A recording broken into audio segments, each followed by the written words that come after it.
Now, I will say finding the right therapist is kind of like dating. Hey guys, what's up? Welcome back to my channel. If you're new here, I'm Hamali, your internet big sis, and I share advice, tell you stories, and talk about all the things that nobody wants to talk about. Recently, I had a follower message me saying, hey Hamali, you speak so highly of therapy, so wanted to ask if you have a recommendation for a therapist.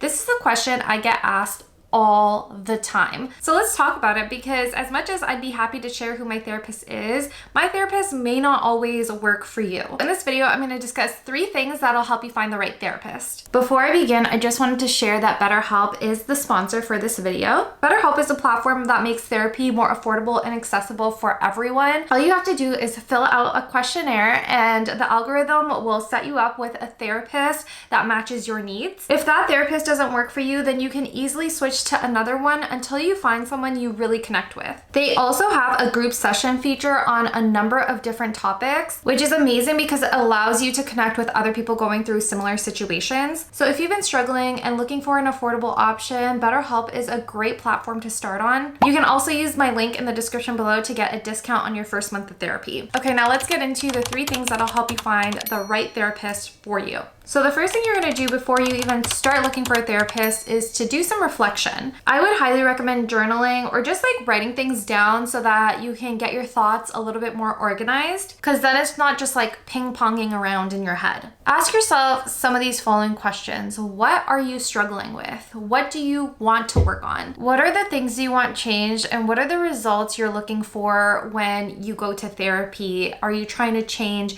some feelings that you have? Are you trying to process some trauma? Are you trying to seek out some guidance around certain situations? Really try to have some clear-cut problems and goals in mind before you start trying to find a therapist. Now that you've written all of that down, you're ready for step number 2, which is setting up consultations with a variety of therapists. When you're setting up consultations with therapists, you want to find ones that have expertise within the areas you're struggling with. So for example, if you have a lot of anxiety and depression, you're going to want to find a therapist that specializes in anxiety and depression. If you're having relationship problems, you're going to want to find a relationship therapist. If you're someone like me and has something like PMDD or bipolar, some type of mood disorder, you're going to want to find a therapist that specializes in mood disorders. This is a great way to narrow down the list of therapists you want to have a consultation with, because you know that they have a background in the thing that you're struggling with. Before going into a consultation, write down a list of questions you want to ask the therapist so that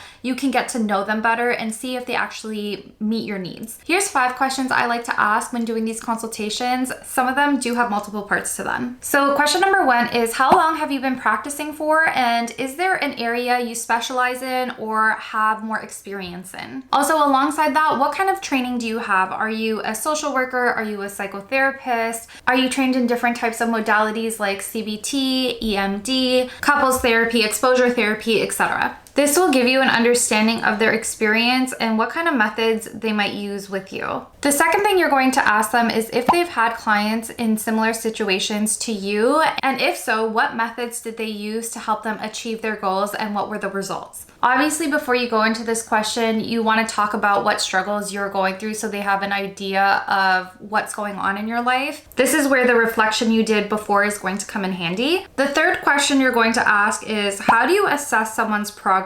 I think this is a really important question to ask because it'll help you set goals and understand if therapy is making a difference for you. And there are some therapists out there that don't really do any type of goal setting exercises. And so you'll find yourself doing a bunch of therapy sessions with them and not knowing if anything has really changed. So having a therapist that'll actually sit there and assess your situation as you go through it and really help guide you through whether or not things are changing or moving forward, or if you're getting the results that you want, is so important, because you may not be able to see some of those things yourself when you're in the middle of your healing process. My current therapist always asks me at the beginning of our session, what are your goals for this session? What are you trying to achieve? And as we're kind of going through the session, if she sees something that she thinks that I should measure, she'll call it out. So she'll be like, okay, well, maybe in 6 months you should check in on this problem again. See if there's been any improvement, if there's any difference, or, just get an understanding of how you're feeling 3 months from now, 6 months from now, etc. Again, there's some therapists that don't really do this, and you might find yourself feeling like this whole thing is a waste of time because you are incapable of tracking your own progress or need a little bit more guidance with how to track your progress and assess it. And I think that is a big part of a therapist's job to kind of help you see that. The fourth question I like to ask is, have you gone to therapy yourself? I really like to ask this question to know if the therapist actually believes in what they're doing, because if you really did, I think you would be doing the work yourself. I also like to ask this question because it gives me more confidence that their own biases and life experiences aren't going to get in the way of what we're discussing. At the end of the day, our therapists are human too. They may have had similar experiences that we've gone through, and things may not have always worked out for them, or they might have had a bitter ending or whatever it was, but they can't let that get in the way of what you're discussing and your own self-discovery, because everyone's experience is different and what everyone wants to do with their life is going to be different. And so it's important that your therapist doesn't get in the way of your own self-discovery based on their experiences and their biases, because it could potentially guide you in the wrong way. And then the final question I like to ask is, do you understand cultural nuances, and what is your experience with my culture? Do you have clients from the same cultural background as me? I find this question kind of optional. It just depends on what you're looking for, and if you feel like cultural nuances really affect what you're struggling with. Obviously, growing up in different types of cultures, there are different expectations of you, different types of upbringings, experiences that you may have gone through that not everyone can relate to or understand. For example, coming from a South Asian background, being able to communicate with my parents is not something that's super easy to do because my parents don't know how to communicate, and oftentimes it doesn't lead to a solution. It actually leads to making the problem worse. And having a therapist that understands that is really important, because then they can guide me in a way that actually helps me heal without maybe involving my parents in it. Again, this is optional because not all situations require cultural nuance. And so maybe your therapist doesn't need to really understand that depending on what you're going through. When I first started going to therapy, I thought to myself, oh, I need a South Asian therapist so they really understand my problems and where I'm coming from, because they've probably lived the same experience. And that's not completely true. Although it is helpful, sometimes there are other therapists out there that really understand you on a deeper level and understand the cultural nuances, and they may not be from the same background. My current therapist isn't South Asian, but she has a lot of experience with South Asians, and she's just been in the industry for a really long time. So she's worked with a whole bunch of different cultures, and she's one of the best therapists I've ever had. She really understands the nuances of my culture, even though she's not from it. So don't discredit someone just because they haven't had the same cultural upbringing as you.